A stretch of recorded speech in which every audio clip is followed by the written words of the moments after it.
Bueno, ante signos o síntomas de alarma de pacientes COVID-19, estoy sospechando de que tengo fiebre, calentura, malestar general, disminuye el apetito, puede haber dolor de espalda, puede haber dolores articulares, diarrea, ¿no? Hay casos de náuseas, vómitos. Entonces, todos esos síntomas son característicos de un paciente probable COVID-19, ¿no? Entonces, ante esos síntomas de alarma, yo me puedo alarmar teniendo esos síntomas, o dos, que sé que estuve en contacto con un conocido o un familiar COVID, ¿no? Entonces soy un paciente sospechoso. Ante esos síntomas, lo que tengo que hacer es, que siempre no debe faltar en casa, es tener paracetamol. Es el único que nosotros debemos de tener en casa como forma preventiva, porque si tenemos dolor, fiebre, lo único que está indicado es el uso de paracetamol, ¿no?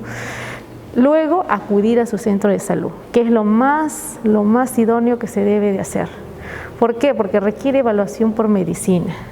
Entonces, hoy en día, los pacientes están viniendo con síntomas muy agresivos de neumonías. Entonces, si no es evaluado por el médico, lamentablemente esta enfermedad, 3, 4, 5 días, el paciente se descompensa.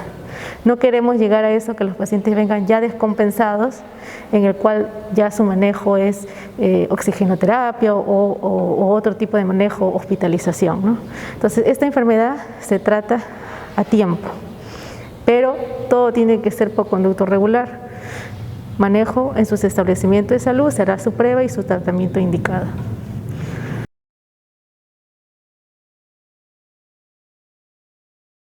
Que el tratamiento para COVID, el único que puede prescribir es el médico. No puede prescribir la enfermera, el personal técnico de enfermería, la obstetra, el odontólogo, el psicólogo, no, porque todos estos medicamentos tienen efectos adversos. ¿Qué significa? Son drogas que tarde o temprano tienen efectos hepáticos, efectos renales, son nuestros efectos adversos. Entonces, si toman medicamentos a una dosis no adecuada o medicamentos no indicados para la etapa en la cual se encuentran en la etapa del COVID, entonces al lugar de ser beneficioso, va a ser dañino para la salud. Estos pacientes se van a complicar rápidamente. Entonces, hay pacientes que en los primeros días no requieren antibióticos, requieren solamente el tratamiento. Los primeros días de COVID es sintomático, se da de acuerdo a la clínica. Si tienen fiebre, son antipiréticos, hay dolor, un analgésico, pero no antibióticos. Los antibióticos se dan justamente de una forma adecuada, una dosis y cuando esté indicado, porque hacemos un daño al paciente indicando antibióticos cuando el paciente va a hacer resistencia. ¿Qué significa? Que cuando este paciente realmente yo le hago un hemograma y requiera antibióticos, no le va a hacer efecto. Eso se llama la resistencia a los antibióticos. Entonces, por eso es que nosotros siempre tenemos mucha cautela en los antibióticos. Uno, porque si yo le doy cuando el paciente no lo requiere, lamentablemente, cuando este paciente sí necesite, no le va a hacer efecto. Entonces va a ser muy tarde, porque en los antibióticos, en un paciente complicado, no hay muchas alternativas de antibióticos. Entonces el paciente, lamentablemente, se va a ir complicando, porque ya no hay muchas opciones de utilizar antibióticos de gran espectro. Entonces ahí hay que tener mucho cuidado con los antibióticos y otro con los efectos. Estos pacientes pueden tener efectos colaterales, efectos neurológicos, insomnio, pueden tener efectos alérgicos, reacciones alérgicas a los medicamentos, o pueden también daño renal. ¿Qué significa? Que pueden terminar con una insuficiencia renal, daños hepáticos, una cirrosis hepática, ¿no?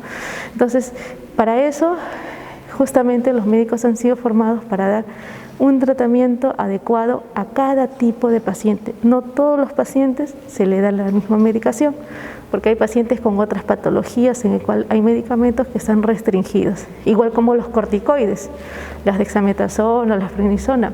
Hay pacientes que en etapas del COVID que no se utilizan. Nosotros sabemos en qué momento utilizar, igual manera a qué tipo de pacientes está indicado y otros va a estar restringido. Lamentablemente vemos que hay pacientes que tratan a todos los pacientes en forma igual y no es así. Cada paciente es diferente a uno u otro y por eso las medicaciones, el tratamiento es individual. Entonces ahí tenemos que tener, yo diría, muy cuidadosos en la automedicación, porque los pacientes llegan complicados, a veces no por el COVID, sino por un mal manejo, hasta pueden ingresar a UCI por una intoxicación farmacológica, ¿no? A eso es lo que voy con respecto a las restricciones de automedicación.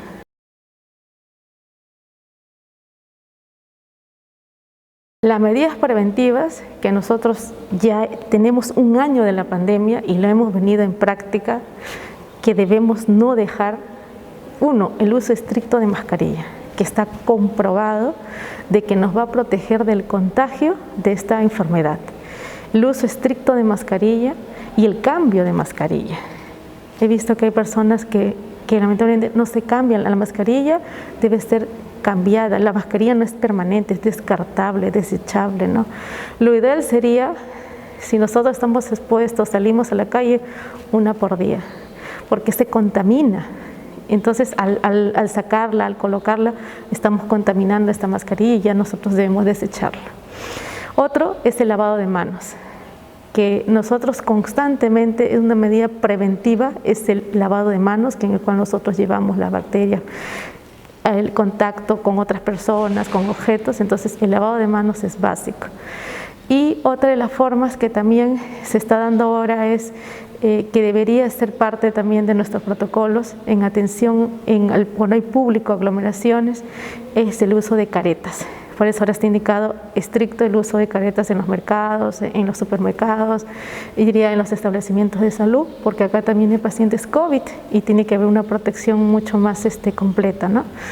Otro de que no asistir a reuniones familiares, visitas, porque ahí hemos visto que está el contagio. Si nosotros escuchamos a los pacientes cómo se contagiaron, alguien visitó a la tía, vino el primo a visitar, fueron a un cumpleaños, una reunión, ahí se dio el contagio. Entonces, si nosotros queremos cuidar a nuestra familia, por teléfono hay formas como comunicarnos, pero es mejor el distanciamiento. Por ahora, porque estamos en plena pandemia, en pleno contagio, ¿no? Ahora, cuando asistimos a los bancos, a los mercados, tratar de estar bien distanciado, donde no haya aglomeraciones, porque ahí no sabemos quién es un paciente COVID y va a haber contagio, alto riesgo a que nos contagiemos de este virus.